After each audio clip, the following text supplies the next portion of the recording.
We continue now at the top of Daf Kuf Lamed Gimel Amud Beis in Meseches Bava Basra. This is Bava Basra Daf 133b. The Gemara continues, Ahud Amar Le Lechavre. There was a person who said to his friend, Nechasai loch v'acharecha leploni. My property will go to you, and after you it'll go to so-and-so, meaning it will not proceed in the regular form of Yerusha after you die, but it's going to go to somebody else. V'rishon roi liyarsha, and the first person was fit to inherit him, and so again, as we said on the previous Amud, once that first person gets it as Yerusha, in accordance with the ruling of Rabbi Yochanan ben Broka, so then it does have to proceed as a regular Yerusha. It should not go to the second person. Haveshach of Rishon, so what happened was the first person did die. Asa Sheni Katav, and now the second person who was promised the property after, he came and made his claim that he should get the property. Savar Avilish Kamei de Rava Lamemar. Avilish thought in front of Rava to say, Sheni Nami Shakal, that the second person should take property. Amar Lei said to him, Dayoni de Chatzatz de Hachi Daini. It's only judges of compromise that say that that's the halacha. Lav Hainu de Shalach Ravacha bar Ravavya. Isn't that the same case that Ravacha bar Ravavya sent? And the second person, as we said, is not supposed to get the property. And so the Gemara says, Ichsif, the Gemara says that Avilish was embarrassed because he had paskin incorrectly. So Kari Aleh, so Rava said back to him the following pasuk, Ani Hashem bi'itu achishena, I Hashem, in its time I will hasten it. What he meant to say was that HaKadosh Baruch Hu sent me to you in this situation to make sure that the ruling was correct. Essentially, there's a hashkacha pratis that you have to make sure that your halachic rulings are accurate. And the Rashbam explains, Ichsif Rav Ilish me Rava. Rav Ilish was embarrassed from Rava. Pen Yomar Rava Belibo. Maybe Rava will say to himself, Ilu lo hayisi b'kan, had I not been here, hayadon din sheker, he would have judged falsely. V'chein kol din in shudan shalo b'fanei. That might be true of all of the rulings that he does not in front of me. So Kara all of Rava lenachamo. So Rava read to him the following pasuk to comfort him. Ani Hashem bi'itu achishena be'eis shat tzadikim tzrichen liyeshua. He interpreted the pasuk as follows: at a time when the tzadikim need salvation, HaKadosh Baruch Hu mamsi olam, HaKadosh Baruch Hu brings it to them. Afata ani yodei abach. So too when it comes to you, I know about you. Shemeyolam lo basa din takol al yadcha, that it never happened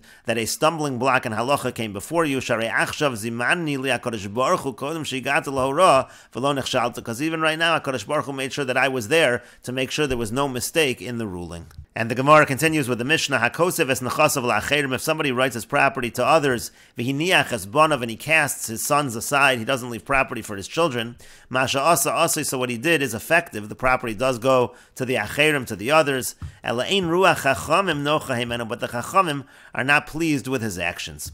Rabban Shimon ben Gamliel Omer, Rav Shimon ben Gamliel says, Im lo hayu bonav noagim keshur, if his sons were not behaving properly, so zachor latov, then he should be remembered for good. What he did was a good thing. And the Gemara says, they had the following question, Mipligi Rabbanan oleh de Rav Shimon ben Gamliel olo. Do the Rabbanan argue on Rabban Shimon ben Gamliel or not? Again, Rav Shimon ben Gamliel in the Mishnah said that if his children are not acting properly, it's okay to leave them out of the inheritance. So do the Rabbanan agree with that? Tashma, coming here the following proof. The Yosef ben Yoezer, Hayalo ben Shalo, Haya Noe Kashura. Yosef ben Yoezer had a son who was not acting properly. Havale Elisa de Dinari, he had a vessel full of dinarim. Kam Akdasha, so he got up and he sanctified it, he gave it to the temple, he gave it to the Beis HaMikdash, he didn't want to leave it as an inheritance for his son, who was not acting properly.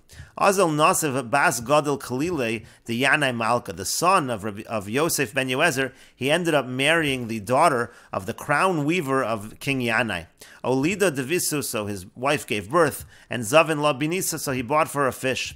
Kara, when he tore open the fish, Ashkech Ba Margalisa, he found a pearl inside the fish. Amrale, she said to him, Lo simti la malka, don't bring it to the treasury of the king, the shakli la minach bidmei klili, because they're going to take it from you and they'll give you very little money for it. Zil amti lagabi gizbari, it's better to go to the treasury by the Beis HaMikdash, velo tashai me'at, and don't evaluate it yourself, because just stating something when it comes to the temple, when it comes to the Beis HaMikdash, that's like giving it to a regular person. By just simply saying that, you're going to end up donating it all to the Beis HaMikdash. But rather, what you should do is you should have them evaluate, tell you what it's worth. So Amtia, so he brought it, Shamua b'tleisrei Ilyasa de Dinre, and they evaluated that it would be worth 13 vessels of dinarim. Amrile, they said to him, Sheva Ika, we have 7 Ilyasa de Dinari, we have 7 vessels of dinarim we can give you, but Shisleka, but the other 6 we don't have. Even though it's worth 13, we can only give you 7 out of the 13. Amar Lu, so he said to them, Sheva Havali, give me the 7, and Shis, and as for the other 6, Harehein mukdoshos lashamayim. I'm sanctifying those to the heavens, meaning those essentially I'm donating to the Beis HaMikdash.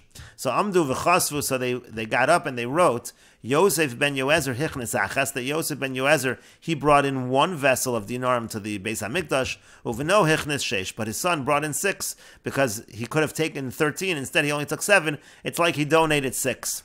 V'iko di'amrin, there are those that say that they said the opposite. Yosef ben Yoezer hichnes achas, that Yosef ben Yoezer, he brought in one vessel of dinarim to the Beis HaMikdash, uveno, but his son, Hotzi Sheva, actually took out 7, because by bringing in this pearl, he actually took 7 out. We gave him 7 for that pearl. Again, we gave him 7 from the Beis HaMikdash.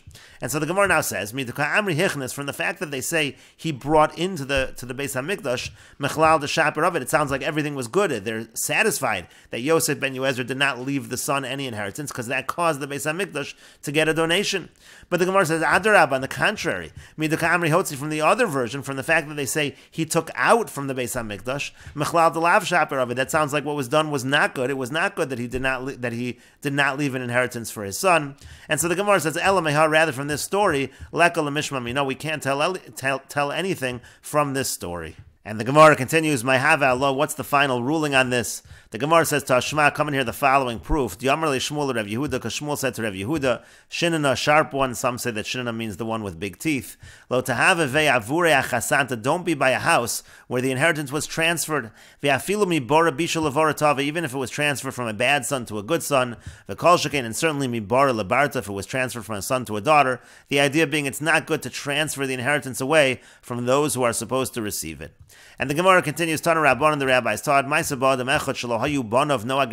was an incident with one person, his sons were not acting properly. Amad v'chasav nechasav li Yonasan ben Uziel, so he got up and he wrote his property over to Yonasan ben Uziel. Ma also Yonasan ben Uziel, what did Yonasan ben Uziel do? Machar shlish, v'hikdish shlish, v'hechzer levanav shlish. He sold a third, he sanctified a third of the property, and a third of the property he returned to the actual children.